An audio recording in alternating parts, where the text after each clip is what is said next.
Nu tā, mēs esam ļoti liels prieks, ka mēs redzam, ka jūs sūtat iekšā jautājumus. Mēs tagad atlikušajā laikā arī centīsimies sniegt atbildes. Ja kāds kaut kas paliks neatbildēts, tas mums būs, kā saka, ievadiņš nākamajai sarunai priekš nākamajiem ekspertiem. Ja? Bet burvīgi, ka jūs sūtat iekšā jautājumu, tas nozīmē, ka jums tas arī ir svarīgi. Un tas attiecīgi palīdz mums veidot šo te ekspertu diskusiju. Sāksim ar jautājumiem. Jā, jāsāk ir, jāatbild, visi gaida atbildes. Uh, un jautājumi, kas palikuši neatbildēti vai nesaklausīti, ir jūsu iesūtītie paldies, un jautājums ir par nepabeigto būvniecību, kas jāatspoguļo par šo jautājumu, par šo posteni grāmatvedības gada pārskatā, uzņēmuma gada pārskatā. Nepabeigtā būvniecība vai jebkurš cits nepabeigts objekts. Tātad mums ir gada beigās arī šie objekti jāinventarizē un jāsaprot pabeigtības pakāpe. Ja, cik ir pabeigts, cik ir lieli ieguldījumi ir veikti un salīdzinājumā ar līgumu, vai tas ir redzams jau tieši pēc cipariem vai procentuāli. Nu, tā arī ir tāda inventarizācija, kas jāatspoguļo uz gada beigām, cik liela ir šī nepabeigtā būvniecība. Nu, un jāskatās, protams, varbūt ir jau nodots, ja, varbūt mēs nepamanījām. Ja ir nodots, tad šī nepabeigtā būvniecība jāpārceļ uz pamatlīdzekļiem. Patiesībā droši vien nekas cits arī tāds nebūtu. Ja? Nepabeigtā būvniecība mums tajā brīdī, kad tiks nodots objekts, būs jāskatās uz PVN, bet uz gada pārskatu, jā, tā pabeigtības pakāpe ir galvenais, manuprāt. Varbūt Laila kaut ko var piebilst. Nu, par būvniecību atceramies, mums ir 775. noteikumos vesela nodaļa, kas attiecās gan uz būvniecību, gan uz ilgtermiņa pasūtījumiem. Un tur ir arī pateikts šīs te 3 vērtēšanas metodas, kā mēs novērtējam šo te darījumu izpildes pakāpi.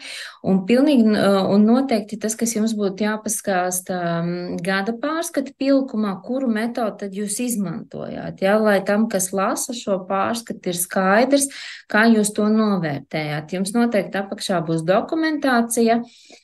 Mēs varam skatīties arī pēc tāmēm, ja, tad, kur ir tāmes, un ja viņš ir ilgstošs, jums noteikti ir sadalīts, cik katrā periodā kaut kas bija jāpaveic. Un tad, kad jūs esat paveikuši, noteikti apakšā ir jābūt pieņemšanas nodošanas aktam. Jums to vajadzēs, ja mēs runājam par grāmatvedību, jo tas jums būs pamats, uz kura jūs tad varēsit vai nu jau pēc faktiskā rezultāta, tas ir visvieglākais, kad jums ir šāds dokuments jau atzīt ieņēmums un atzīt izmaksas. Ja? Ir 3 metodas, tātad noteikti, un nepabeigtā būvniecība ir arī viena no lietām, kas ir jāvērtē noteikti inventarizācijā, un šeit vienmēr ir aktuāls jautājums par to, vai jūs to pabeigsit. Ja? Un tas ir tas jautājums, kur ir jābūt tai atbildēji, ka jums, pieņemsim, jau kaut kādu laiku tur stāv, un īpaši, ja redz, kad ir uz gada sākuma tāda pati summa, uz gada beigām tāda pati summa, tad nekas nav mainījies, tad būtu tas labi, ka jūs pateiktu, ka jums tomēr tur kaut kas notiekās un jūs viņu plānojat pabeigt. Ja jums nav pārliecības, ka nebūs, ka nepabeigsit, tad jau mums MK noteikumi saka, mēs slēdzam ārā šo te.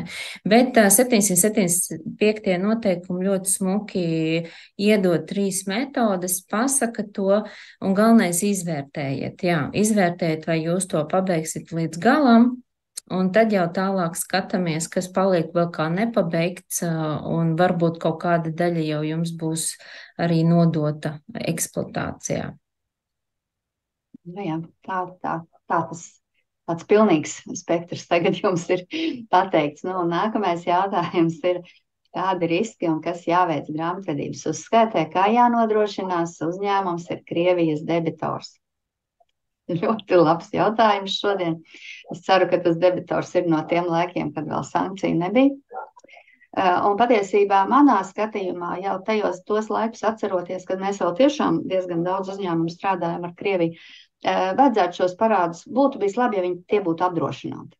Ja, tie debitoru parādi, ja tie būtu apdrošināti. Protams, apdrošināšanas kompānijas visus debitoru parādus neapdrošina, apdrošina tikai atgūstamos, jā, un es īsti nezinu, manuprāt, Krievija jebkurā brīdī ir bijusi augsta riska valsts ar, teiksim, naudas saņemšanu atpakaļ. Nu, šobrīd jautājums noņemās pats par sevi, jo tās ir sankcijas. Es jūsu vietā šo debitoru paturētu vēl kādu laiku. Protams, uzkrājuma veidošana, kā jau, nu, to vajadzēja jau noteikti pie 22. gada noteikti likt kā uzkrājumu, ja nav paspēts, liekam šogad. Nu, un gaidām, kas notiek. Es pieļauju, ka SWIFT sistēmai, es nepateikšu pieslēdz to vienu banku vai nepieslēdz, ko viņi solīja. Ja SWIFT sistēmai nav pieslēgts, tad naudu neredzēja šīs kompānijas, protams, ja viņi nespēja mums samaksāt. Tā nauda paliek vados, nu, ja tā var teikt, ja arī viņi mēģina kaut ko maksāt. Tad es domāju, ka nē. Varbūt lēlai pieredze. Man tāda pieredze gluži Krievija nav, bet tas ir tas, ko es dzirdēju. Es varu teikt, ka man arī laimīgi nav pieredze.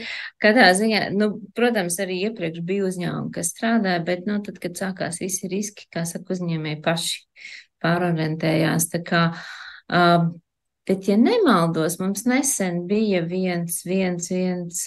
mums bija nesen viens eksperts stāstīja, paskatieties par kā tik galā ar šīm te Krievijas lietām. Uzreiz neatcerēšos, bet nesen bija tieši šajā pašā eksperta sarunā. Tā, mums ir arī jautājums, ja uzņēmumam rādītāji neizpildās, bet uzņēmumam pieder kapitāla daļas citā uzņēmumā, vai tad revidents ir obligāts? Tas, ko mums saka gada pārskata un konsolidēto gada pārskata likums, pasaka, kad ja jūs esat mātes uzņēmums, tas nozīmē, ka ja jūsu daļas ir daļas, un nu, tā precīzāk paskatoties to ietekmi, jeb definīciju gada pārskatu un konsolidēto gada pārskatu likumā, tātad, ja jums ir daļas vai būtiski ietekme 50 un vairāk procentu, tad jūs esat mātes uzņēmums un neatkarīgi no lieluma jums vajadzēs revidentu. Ja? Citā situācijā jums ir jāskatās, ko lemj, tas ir jāuzdod jautājums īpašniekiem, jo par to, kad ja jums viņi skaitās kā asociētā vai pārējie ieguldījumi, to likums līdz tai pakāpē nepasaka, viņi pasaka tātad vidējie lielie, un mātes, ja, un mazām sabiedrībām, ja izpildās tie kritēriji.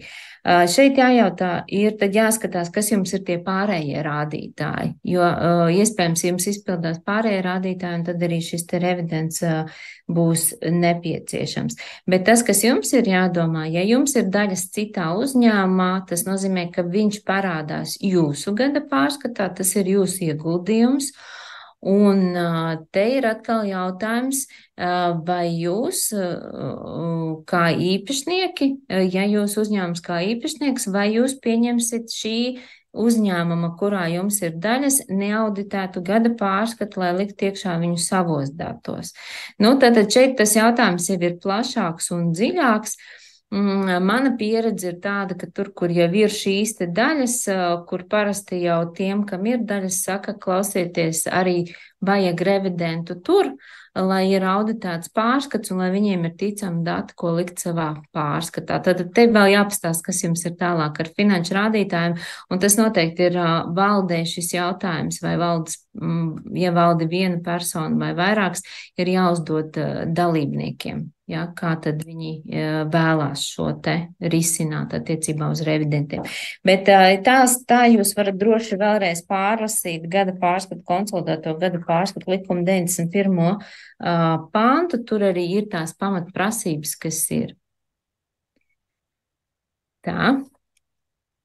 Varbūt ir kaut kas piebilstams, papildinams. Jā, paldies, ļoti interesanti. Tā, ejam. Iesim tālāk.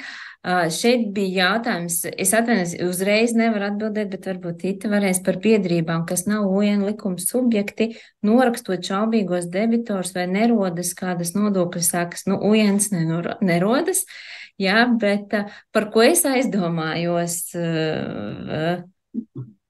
Nu, nē, par PVN es bišķiņu aizdomājos, bet jāsaka tā, šis jautājums atvainojos uzreiz. jāpadomā, višķiņ jāpadomā. Jo biedrības nav ikdienas jautājums, bet noteikti atbildi mēs varam atrast. Nav 2 sekundžu atbildi, kā saka. Jo šeit mēs šobrīd varam atbildēt uz to, ko mēs jau kā mums ir bāze, ko mēs, kā sakam, zinām. Tā, iesim tālāk. Ļoti interesants jautājums, kāda ir iespējamie varianti un nodokļu sekas, ja uzņēmums neatzīst preces piegādi, jo parakstīsies ir cita persona, vai var atgūt PVN un vai var norakstīt bez UN? Šis izklausās, kad atgriežas mums 90. bija ļoti liela problēma šī vairumtirdzniecībā, tas bija traki. Kā mēs risinājām, mēs prasījām pilnvaras. Ļoti darbietilpīgs process, bet skatījāmies pilnvaras, noliktavās tiešām vesels mapas ar pilnvarām, ar parakstu paraugiem un izsniedzām tikai tiem, kam var izsniegt. Ja? Nu, tas bija veids, kā organizēt, jo tiešām 90. mums bija ļoti liels problēmas ar to, ka īpaši, kad darbinieks tika atlaists un viņam kaut kas nepatika, pilnvar vēl nebija atsaukta, viņš šo te preci paņem. Ko darīt? Ja tas ir nesens darījums, bet arī, ko jūs darīsiet, ja jūs preci atdevāt, jums preces nav. No vienas puses tas tāds, te ir koks ar 2 galiem, pat nezinu, kā labāk izskaidrot. Tehniski ir tā, jums ir debitors, jums ir strīdus situācija, jūs esat atdevuši preci. Otra puse nepiekrīt, ja jau parakstīsies cita persona. Viens variants ir, ja jūs varat pierādīt, ka tā persona, kā saka, bet tas tiešām jau būs tāds ļoti garas sarunas, pierādīt, ka tā persona tomēr pārstāvē to uzņēmumu, un nebija informācija, ka viņi nedrīkst to preci pieņemt, nu jūs varat, kā saka, cīnīties ar tiem resursiem un tā kā cīnīties par to parādu, kad ir. Vai varat norakstīt bez UN? Nevarat. To mēs šodien jau ļoti plaši izstāstījām. Nu, tur nav variantu. Debitoru vienkārši norakstīt vairs nevaram. Jā, jo mums ir UN likums, kā mainījās, tad uz debitoriem mums ir daudz stingrākas prasības, jo tā pamatdoma ir apakšā, nu jums ir ieņēmumi, un ja jūs dalītu peļņu, jūs nodokli samaksātu valstī, jā, un ja jūs gribat norakstīt, tad tomēr tas nodoklis valstī jāsamaksā. Nu tā kā tur anulē darījumu arī īsti jums uzreiz ir zudums precē. Tad ir jāskatās uzreiz virsnormas zudumi, jā, un tur arī ir UN sekas un PVN sekas tā situācijai. Tā kā šeit drīzāk es teiktu tā, paskatīties iespējas pierādīt, ka tiešām, ka tas cilvēks iepriekš iespējams jau ir bijis, jums ir jau, ka tas uzņēmums ir apmaksājis šī te cilvēki iepriekš paņemtās parakstītos preču pavadzīmes, ja, nu un iet to ceļu, jo te bez nodokļiem neiztikt, diemžēl neiztikt. Nu tā ir arī tas, par ko, jā, un te ir iespējams jādomā, jums jāpaskatās, kāda ir tā situācija, varbūt jāatgriežās pie šīs te lietas, kas ir par pilnvarām, ja, kam drīkstam izdot, kam nedrīkstam izdot, un attiecīgi būs jāstrādā ar darbiniekiem par to, lai viņi to ievērotu un tas notiktos, jā. Tā, dodamies tālāk. Ļoti forši jautājumi tādi, kur tiešām, kā saka, jāsēž un garāk jādiskutē. Arī nākamais jautājums ir tāds, ka darbpakalpojumu grāmatvedības klients atsakās maksāt minimālo mēneša darba algu pie nosacījuma, ka kapitāla sabiedrības attiecīgā mēneša apgrozījums ir bijis lielāks par 5 minimālo mēneša darba algas apmēru. Uzņēmumā nav darbinieku, zinām, jā, ka tad ir jārēķina. Lūk, un tas arguments ir tāds, ka šis te cilvēks ir nodarbināts citā uzņēmumā par lielāku algu, bet nekā valdes loceklis, un minimālās iemaksas uzskat, ka jāveic tikai vienā uzņēmumā. Nu šeit ir mūsu grāmatvežu profesionalitāte. Ja mums likums saka, ka mums ir jārēķina un tas apliekās, mums ir jāskaidro, jāizstāsta, nu, ka tas tā arī ir, bet šeit ir. Tā, It var droši man palīdzēt, es vienkārši vēlreiz pārlasu to jautājumu, gana garš. Algu jau var nemaksāt, tik nodokļi jāsamaksā no Jā, domājumās daļas. Ne no tās 620 ir nodokļi gan obligāti jāmaksā. un tas Algu. nozīmē, ka jums ir jāuzrēķina ir. Mhm. Jāprēķina, jāiegrāmato ir un jāizstāsta, ka nu, riski viņam ir lieli. Tātad jūs izpildīsiet profesionālo pienākumu, jūs beigsiet šo te nodokļu aprēķināšanu, iegrāmatosiet, noziņosiet valsts ieņem dienestā. Viņš nemaksās, viņam veidosies nodokļa parāds, sāksies krāties nokavējuma naudas, nu, un iedarbināsies sliktākais process, ja, kad var uzsākties piedziņa un vēl sliktākā gadījumā var uzlikt aizliegumu ieņemt amatus. Nu, ja mēs tā pavisam izspēlējam līdz galam to visu. Valsts locekļu atbildība jau ir noteikta komerc likumā un tur tiešām arī nodokļu nodevu likumā. Jā, un atbildība ir dārga. Es domāju, ka arī reputācija mūsdienās ir ļoti, ļoti svarīga lieta. Tad ir jautājums, ka debitoram no debitora maksātnespējas procesa laikā atgūstam tikai daļu no debitora parāda. Jautājums, vai atlikušo daļu varam norakstīt nemaksājot UN, vai tomēr jāmaksā UN par neatgūto debitoru parādu. Te ir jautājums, kā izdarījāt mājas darbu. Ja izdarījāt mājas darbu ļoti labi, jūs iesniedzāt kreditoru prasījumu par visu to summu, kas jums bija prasījums pret šo te debitoru. Jūsu prasījums ir iekļauts kreditoru prasījuma reģistrā, to jūs noteikti saņemat.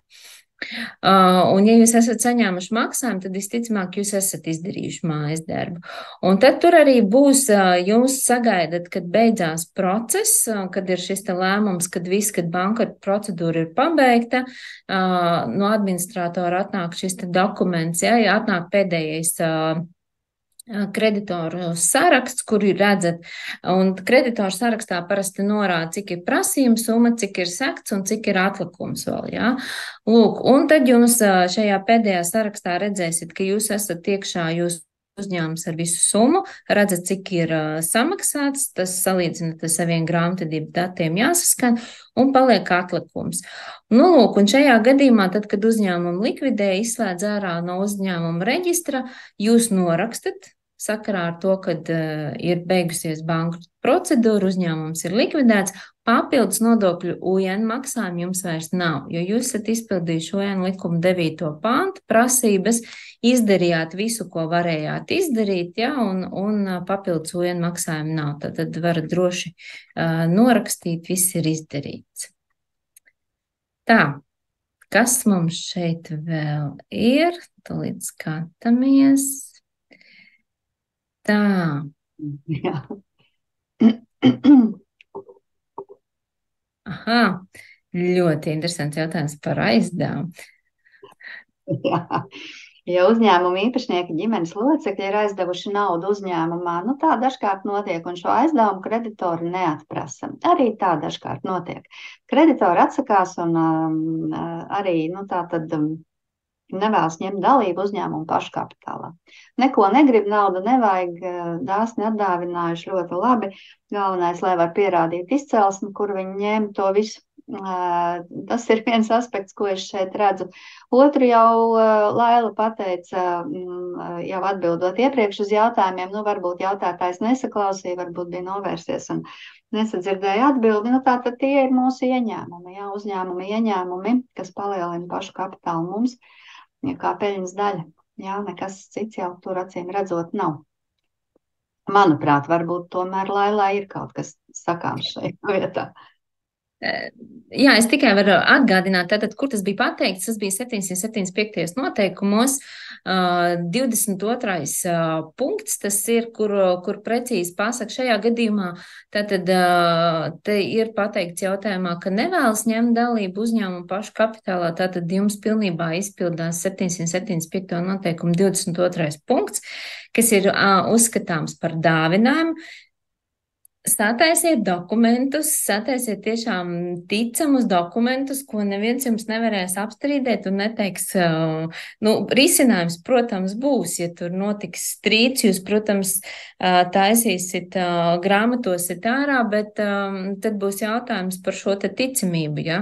Bet sataisiet dokumentus, kur jums tiešām ir rakstveidā dokuments ar visiem parakstiem, atbilst dokumentu juridiskā spēka likumam par to, ka viņi tiešām atsakās no šīm te prasījumu tiesībām, un tad jūs varat uzņēmumā uzskatīt, ka tas ir, ja to uzskatām kā dāvinājumu, ja izrietot no 775. noteikumu, 2.2 nodaļas un konkrēti 22. punkta, un šajā punktā mums ir arī precīzi pateikts, ka mēs atzīstam pārējos ieņēmumus, ja, caur pārējiem ieņēmumiem atzīstam caur 6,5 palielinās peļņa.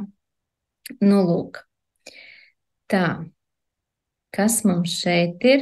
Jā, mums ir vēl jautājums par Krieviju. Jāpapēta mazliet, viņu uzreiz, kā saka, uzreiz nevarēsim, bet mēs viņu noteikti atcerēsimies un paskatīsimies. Krievija ir šobrīd tāds aktuāls jautājums dienas kārtībā, ko papētīt. Jā, vēl viens jautājums ienāca. Jautājums par darbiniekam izsniegto avansu norēķinā un pretī nebija saņemta šī atskaita, kur tad nauda ir iztērēta. Atlaižot darbinieku, avansu summa netika ieturēta un vairākus gadus tā stāv kontā. Kā pareizi to norakstīt? Nu, tā ir vairāki aspekti. Ja tas darbinieks kā persona ir saņēmis naudu par neko, tad faktiski tie darba spēka nodokļi no tā, ja, kā regresā atpakaļ būtu jāsarēķina. Tad, kad tika tā nauda viņam iedota, jā, nu, vai, teiksim, varbūt, nu, jā, tieši tajā brīdī, ja tajā mēnesī mums šeit nav nekāda atruna, ka mēs varam kaut kad vēlāk, kā skatāmies, tas mums būtu jāsarēķina nodokļi, tur būs nokavējuma naudas noteikti. Kā pareizi tālāk norakstīt no uzskaitas, nu, tie ir mūsu zaudējumi tajā brīdī, jā, un otrais jau uzņēmuma ienākuma nodoklis nebūs, ja būs šie darba spēka nodokļi aprēķināti un nomaksāti. Tāds būtu tas risinājums šeit, manā skatījumā. Un te jau ir arī vēl tas, ka ja vairākus gadus, tad inventarizācijā vajadzēja salīdzināties. Ja? Tad tiešām te ir tas, kad būs, jā, iedevām darbiniekam, naudu nav atdevis atpakaļ, jā, tas ir kā viņam atlīdzība, tad jāprēķina nodokļi, būs nokavējuma nauda, un tādā veidā arī jūs viņu tad norakstīsiet, jo jums būs jānoraksta un uz tā pamata. Tā, prieks par jūsu aktivitāti, tiešām liels prieks. Tā. Jautājums iepriekšējā gada nesadalīto peļņu ieguldu uzņēmumu attīstībā. Kādi dokumenti jāsagatavo un kādi ir grāmatojumi? Ko nozīmē ieguldīt uzņēmumu attīstībā? Tas nozīmē, ka īpašnieki nesadala peļņu. Vienkārši nesadala peļņu, un tas nozīmē, ka tā nauda ir uzņēmumā. Un tur papildus grāmatojumi jums nekāda nebūs, jo viņi tātad neizņem ārā peļņu, viņš joprojām jums stāv kā nesadalītā peļņa. Atcerieties, tad, kad apstiprina gada pārskatu, jūs pārliekat uz iepriekšējo gada nesadalīto peļņu, un šī ieguldīšana attīstībā faktiski nozīmē to, ka viņi atstāja naudu uzņēmumā, uzņēmumam ir nauda, kontā pieņemsim, jā, un viņi viņu tālāk nopērk pamatlīdzekli vai nopērk preces, un tur jums veidosies grāmatojumi. Tātad šeit būtībā nekādi citi grāmatojumi neveidojās. Tas vienkārši nozīmē to, ka dalībnieki neņem ārā dividendes, bet atstāja iekšā, lai uzņēmums var darboties ar tiem līdzekļiem, jā, un attīstīties. Jā.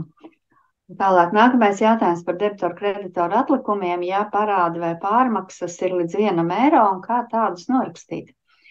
Ir jāsaprot, kā tie ir veidojušies. Vai tā ir kļūda, vai tā ir grāmatvedības uzskaites programmas īpatnība, ka tur, teiksim, ir preču iegādes dokuments un preču cena ir kādas 6-7 zīmes aiz komata, grāmatvediski mums ir tikai 2. Tādējādi var veidoties šīs starpības. Arī no rēķina pusē var veidoties šīs starpības. Man ir bijuši salīdzināšanas akti par 4 centiem, vai es varbūt neatceros 4 centīmiem ilgu gadu garumā no sadarbības partneru, kur uzskata, ka viņi mums ir parādā 4 no tās naudas vienības, kuras mēs jau sen bijām norakstījuši kā, tā kā zaudējumus, jo viņi, neprasīsim jau 4 centus, ja viņi, tā kā vai otrādi bija, vai mēs viņiem bijām parādā. Es neatceros to stāstu, vārdu sakot, tur vienojās ar otru pusi, ja otrai pusē tā parāda nav. Tad rakstam nost ieņēmumu vai izdevumu, tas atkarīgs no tā, kurā pusē un ar kādu zīmu stāv. Ja? Līdz ar to salīdzināt vajadzētu, jo kādreiz tai otrai pusē ir stāv tie paši centi. Ja? Kādreiz tā gadās. Tā kā pārbaudam, pārliecinamies. Paldies jums, paldies par aktivitāti. Varbūt Laila kaut ko vēl grib piebilst šajā sakarā par tiem vieniem eiro. Man nav par rokai, bet par tām mazām summiņām paskatāmies. Man vienkārši nav par rokai. ON likums ir, bet bišķi tālāk. Tur arī bija par mazām summiņām rakstīts, bet es arī piekrītu pārbaudām, kāpēc tas tā ir radies. Jo var gadīties, ka jūs varat norakstīt arī uz to, ka tā ir nopaļošanas lieta, bet arī uz mazām summiņām ir ON likumā. Paskatieties, 9. pāns bija jāpastieties tālāk, tur bija arī risinājums, ko mēs varam izdarīt, un arī tad neveidosies papildus nodokļu maksājums. Tas jums vēlējums uz nākotni. Ļoti liels prieks par jūsu jautājumiem, arī tos, kurus mēs jau saņēmām, paspējām mazliet apdomāt, gan arī par tiem, kas tagad nāca iekšā, ļoti labi. Tas parāda jūsu interesi. Prieks bija jūs satikt arī šādā veidā. Lai jums lielisks inventarizācijas sagatavošanās periods un gada pārskats sagatavošanās periods, un tiekamies kādā no nākamajām diskusijām. Jauka diena! Jā, es arī teikšu paldies visiem, ka klausījāties, aktīvi uzdevāt jautājumus. Tas nozīmē, ka sekojāt līdzi jautājumiem, ko mēs varbūt līdz galam nepateicām vai nesadzirdējāt, un es arī vēlēšu jums interesantu šo gadu pārskatu sagatavošanas laiku, lai nebūtu neparedzamu, nepatīkamu pārsteigumu dažādu izdevumu norakstīšanā un uzņēmumu peļņas pēkšņā samazināšanā. Un lai izdodas atrast savu revidentu, ja tāds ir nepieciešams, protams, sekojam gada pārskatu likuma kritērijiem, kurā tad mūsu sabiedrība ir šogad. Paldies jums! Paldies! Un paldies arī Lailai par sadarbību. Paldies! Ita.